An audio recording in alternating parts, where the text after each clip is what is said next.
అందరికీ నమస్కారం అండి. నా పేరు Vijay Nagaveru. Thanks a lot మన రెస్పెక్ట్ సినిమా అనే ఛానల్‌ని ఇంతగా ఆదరిస్తున్న ప్రతి ఒక్కరికి చాలా చాలా thanks. Again came back with one more casting requirement అండి. ఇదొచ్చేసి ఎన్ఎస్ఆర్ ప్రొడక్షన్ హౌస్ అంట. అలాగే లంకాస్ ప్రెజెన్స్ అని అంటున్నారు. కాస్టింగ్ కాల్ యాక్టర్స్ వాంటెడ్ అని అంటున్నారు. సినిమా టైటిల్ వచ్చేసి అఘోర ఖలీషా అని అంటున్నారు. సో డైరెక్టర్ పేరు వచ్చేసి శ్రీకాకుళం. అలాగే ఆపర్చునిటీస్ వచ్చేసి 250 కొత్త నటులకి అవకాశం ఇవ్వడం జరుగుతుంది అని అంటున్నారు. సో వీళ్ళ ఏజ్ గ్రూప్స్ వచ్చేసి 10 నుండి 50 సంవత్సరాల లోపు వాళ్ళు మేల్ అండ్ ఫీమేల్ ఇద్దరు కావాలంట. మీకు క్వాలిఫికేషన్స్ ఏముండాలి అంటే యంగ్ ఉన్నోళ్ళైనా పర్లేదు, ఓల్డ్ ఉన్న వాళ్ళైనా పర్లేదు, ఎక్స్పీరియన్స్డ్ అయినా పర్లేదు, కొత్త వాళ్ళైనా పర్లేదు, anyone with talent can apply. So మీలో టాలెంట్ ఉంటే చాలు అని అంటున్నారు. సో క్యారెక్టర్స్ వచ్చేసి 10 మెయిన్ లీడ్ క్యారెక్టర్ రోల్స్ అని అంటున్నారు.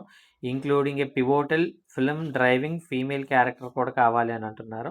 సో వీళ్ళని మీరు అప్రోచ్ అవ్వాలి అనుకున్నట్లయితే వీళ్ళ కాంటాక్ట్ నెంబర్ నేను మీకు చెప్తాను. దానికంటే ముందు మన సబ్స్క్రైబర్ అడిగిన ప్రతి ప్రశ్నకి సమాధానం చెప్పడం అనేది మన బాధ్యత కాబట్టి మన సబ్స్క్రైబర్ ఏమి అడిగారంటే, సార్ మనకు బాగా తెలిసిన వాళ్ళే మనకి సినిమాల్లో ఎందుకు సపోర్ట్ చేయరు అని అడగటం జరిగింది.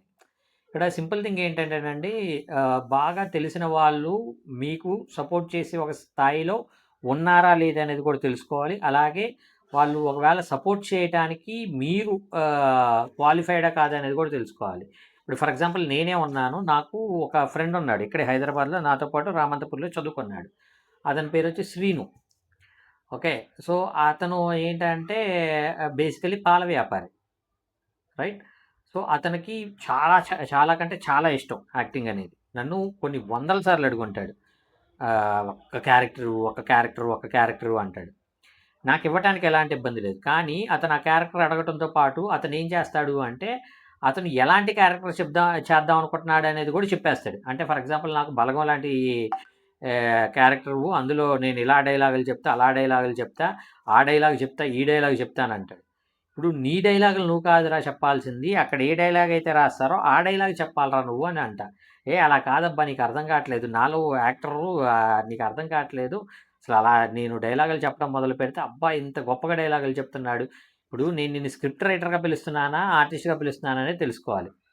ఇక్కడ ఇంకొంతమంది ఎలాగుంటారు అంటే ఫోన్‌లు చేసి సార్ నా దగ్గర కొన్ని డైలాగ్స్ ఉన్నాయి సార్ అంటారు. అరే! డైలాగులు బట్టి కథ రాసుకోలేమురా. కథకి తగ్గట్టు స్క్రీన్ ప్లే చేసుకుంటాం. స్క్రీన్ ప్లేకి తగ్గట్టు డైలాగులు రాసుకుంటాం. ఆ డైలాగులను ఆర్టిస్టులు పెర్ఫార్మ్ చేయాలి అనేదే ఇక్కడ మెయిన్ థింగు. కానీ అతనేం చేస్తుంటాడంటే, నా డైలెక్ట్ చాలా బావుంటది. తెలంగాణ యాస నాకు అద్భుతంగా వచ్చు. నేను మాట్లాడుతుంటే అందరూ బిత్తరపోయి చూస్తుంటారు అనే టైప్‌లో మాట్లాడతాడు. ఇక్కడ నేనేమంటాను అంటే, నేను కెమెరా పెట్టుకొని అతను పెర్ఫార్మ్ చేద్దాం అనుకున్నది చేసినట్లయితే, అది నాకు వర్కౌట్ అవ్వదు యాస్ ఏ మూవీగా. సో, నేనొక కథ రాసుకున్నాను. కథకు తగ్గ స్క్రీన్ ప్లే చేసుకున్నాను. స్క్రీన్ ప్లే తగ్గ డైలాగులు రాసుకున్నాను. ఆ డైలాగ్ అతను పెర్ఫార్మ్ చేసినట్లయితే నాకు పాసిబిలిటీస్ ఉంటాయి. నాకెప్పుడైతే అతను చెప్తా ఉంటాడో నేనక్కడ ఆఫ్ అయిపోతా. ఓకే. అనవసరంగా ఇతన్ని తీసుకొచ్చి ఇతనికి ఏదైనా యాక్టింగ్ ఛాన్స్ ఇచ్చి రేపు సెట్‌లో ఉన్న వాళ్ళందరి ముందు నేను అవమానపడటం కన్నా కూడా అతనికి ఛాన్స్ ఇవ్వకపోవడం ఉత్తమం అనిపిస్తా ఉంటది. రైట్. సో ఇక్కడ ఏంట్రా అంటే అతను ఒక he is not at all eligible candidate for this particular thing. ఇప్పుడు ఇంకో వెర్షన్ మాట్లాడదాం. ఇక్కడ మీరెవరైతే అవకాశాన్ని అడుగుతున్నారో వాళ్ళు అవకాశం ఇచ్చే ఒక పొజిషన్‌లో కూడా ఉండాలి కదా! ఫర్ ఎగ్జాంపుల్ వాళ్ళు ఒక సినిమాలో ఒక మంచి వేషం చేశారనుకుందాం. ఆ మంచి వేషం అనేది చేసిన తర్వాత వాళ్ళకి మంచి వేషాల కోసం ప్రయత్నించుకునే ఒక క్రమంలో ఇంకొకళ్ళని రిఫర్ చేసుకుంటా వెళ్లారనుకో. ఇప్పుడు మీరు సరిగ్గా పెర్ఫార్మ్ చేయలేకపోతే వాళ్ళకి బ్యాడ్ నేమ్ వస్తది. ఆ భయంతోటి వాళ్ళు రిఫర్ చేయడం మానేస్తారు. సో, అలా జరగకుండా ఉండాలంటే ఏం చేయాలి? ఒకటే సింపుల్ థింగ్ ఏంటి అంటే మీకు మిమ్మల్ని అవాయిడ్ చేసుకుంటూ రేపనే రోజు వాళ్ళు ఓన్‌గా చేసుకునేటప్పుడు కావాలంటే మిమ్మల్ని కూడా ఎంకరేజ్ చేసినంత ఉత్తమం లేదు. దీనికొక ఎగ్జాంపుల్ చెప్తా. 'ప్రభాస్' గారున్నారు. 'ప్రభాస్' గారికి 'ఈశ్వర్' సినిమా చేయటానికంటే ముందు నుండి 'ప్రభాస్ సీన్' అనే ఒక వ్యక్తి పరిచయం. కానీ 'ప్రభాస్' అనే ఒక వ్యక్తి ఒక పీక్స్‌కెళ్ళిన తర్వాత 'ప్రభాస్ సీను' అనే ఒక వ్యక్తిని ఏం చేశారు? "అరే! నువ్వు నాతో ట్రావెల్ అవుతా ఉండరా? నువ్వు కొంచెం అసలు కెమెరా అంటే ఏంటి? ఐ లెవెల్ అంటే ఏంటి? మోడ్యులేషన్ అంటే ఏంటి? డిక్షన్ అంటే ఏంటి? ఇవన్నీ నీకు తెలుస్తాయి. అలాగే నీకు కొంచెం డైరెక్షన్ డిపార్ట్‌మెంట్ పరిచయం అవుతుంది. పరిచయం అయిన తర్వాత వాళ్ళు నువ్వు పెర్ఫార్మ్ చేయగలవనే నమ్మకం ఏర్పడిన తర్వాత అప్పుడు నీకు అవకాశం ఉంటుంది" అనే టైప్‌లో చెప్పడం జరిగింది. మీరు గమనించినట్లయితే 'డార్లింగ్' అనే ఒక సినిమాలో 'ప్రభాస్' సీన్ ఉంటారు గానీ అంత వెగరస్‌గా ఉండే ఒక క్యారెక్టర్ అయితే చేయలా. ఎక్కువ 'శ్రీనివాసరెడ్డి' డైలాగులన్నీ చెప్తుంటే బ్యాక్‌గ్రౌండ్‌లో తనలో ఉన్న నటుడిని పరిచయం చేసుకోవడానికి చాలా ప్రయత్నం చేశాడు. రైట్. సో, అలాగా రావటానికి ఒక పాసిబిలిటీస్ ఉంటాయి. దీనికి ఇంకో వెర్షన్ మాట్లాడుకుందాం. ఇప్పుడు ఫర్ ఎగ్జాంపుల్ ఇంకో వెర్షన్ ఏంటి అంటే, మీరెవరినైతే అవకాశాలు అడుగుతున్నారో వాళ్ళు ఇంకా స్ట్రగ్లింగ్ పీరియడ్‌లోనే ఉన్నారనుకోండి. వాళ్ళు స్ట్రగ్లింగ్ పీరియడ్‌లో ఉన్నప్పుడు మిమ్మల్ని భుజాల మీద మోసుకుంటా వెళ్ళటం అనేది మూర్ఖత్వం అవుతుంది. దీనికి అర్థమయ్యేటట్టు చెప్తే, ఇప్పుడు పీకల లోతు వాడు నీటిలో మునిగున్నాడు అవకాశాల కోసం. అలాంటప్పుడు మిమ్మల్ని తీసుకొచ్చి భుజాల మీద కూర్చోబెట్టుకుంటే ఏమవుతది? పూర్తిగా మునిగిపోతాడు, మీరు మునిగిపోతారు. అలా కాకుండా వాడు ఒక ఒడ్డుకొచ్చిన తర్వాత మిమ్మల్ని లాక్కొనొద్దాం అనేది అతని వెర్షన్ అయ్యుండొచ్చు.